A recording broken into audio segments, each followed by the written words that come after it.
My foster daughter told the authorities that my 12-year-old daughter was taking illicit substances in school, but they found out that it was only Skittles and now my daughter is traumatized. I have been looking after my foster daughter Mary for over a year, ever since her parents overdosed on illicit substances. I also have a biological daughter Lila, 12. Mary and Lila mostly get along, although there have been some minor arguments. A few weeks ago, the police came to Lila's school. Someone had sent an anonymous message to the school saying that Lila was in possession of illicit substances. After searching through her phone, locker, and bags, they realized that the illicit substances in question were Skittles that Lila had lying around in her bag, accidentally ripping open the packaging. Lila was terrified of the police and was traumatized by the incident. She's a very shy, quiet girl who had a panic attack at the thought of being sent to prison. While they wouldn't reveal who told on her, Lila suspected that it was Mary since she was the only one who could have seen the Skittles in her bag. Mary denied this at first, but eventually, she snapped under pressure and admitted it. She said she made a mistake and was scared that Lila would overdose like her parents. I know that Mary has trauma related to substances, but that's not an excuse. I've made it very clear that she can come talk to me about anything,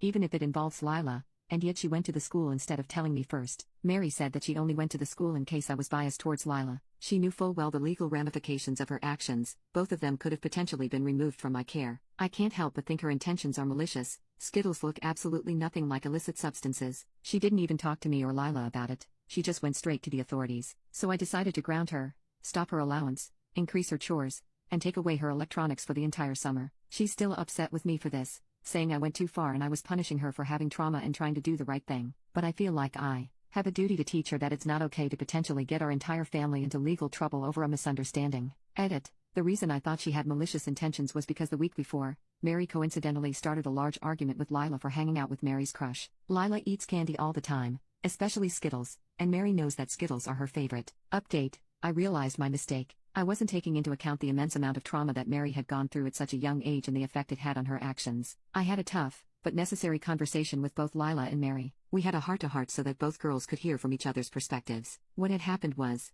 that Mary found out that Lila had been hanging out with a boy that Lila knew was Mary's crush. This was also the first anniversary of Mary's parents' overdose, and she confessed that her grief coupled with what she interpreted as Lila's betrayal influenced what happened the following week. Mary maintains that she'd mistaken the candy for illicit substances, but she owned up to the fact that she'd notified the teachers, not only because she was concerned for Lila's safety, but because she believed that it wasn't fair for Lila to get away unpunished for having illicit substances, after everything that had happened to Mary's parents. I know I should have been angry at Mary. I've been informed that traumatized children can lose their common sense after being exposed to triggers. I assume this applies even more when it occurs around the anniversary of their trauma, and this can lead them to make decisions that may sound outlandish in any other circumstances, decisions such as mistaking candy for illicit substances. Mary has had bad experiences in foster homes before. Several years before her parents' overdose, she was placed in foster care for the first time, before being reunited with her parents. She was in 3 different foster families and, in all of them, her foster parents favored their biological children, and they punished Mary if she told them about their bio children misbehaving. She was terrified that I would do the same,